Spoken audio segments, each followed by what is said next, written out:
I got my new Emeril Lagasse Forever pans and I'm really impressed already with the quality. And today I'm going to show you how to make Flambé Bananas Foster. I'm going to add some butter. Pan's already nice and hot. I love the way the pan feels. The handle's real nice and lightweight, and it doesn't get hot. That's the best part about it. So you can heat your pan and not worry about touching the handle. You also can use metal in the pan, which most non-stick pans, that would be a big no-no. We're gonna add some brown sugar, sprinkle that in good. Sprinkle a little cinnamon in here. Fresh sliced bananas and strawberries. We're adding our brandy. Here's the brandy.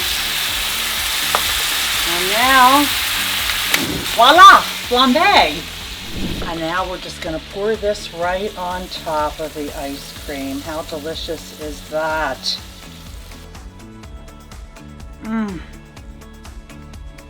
It is so delicious, and it was so easy.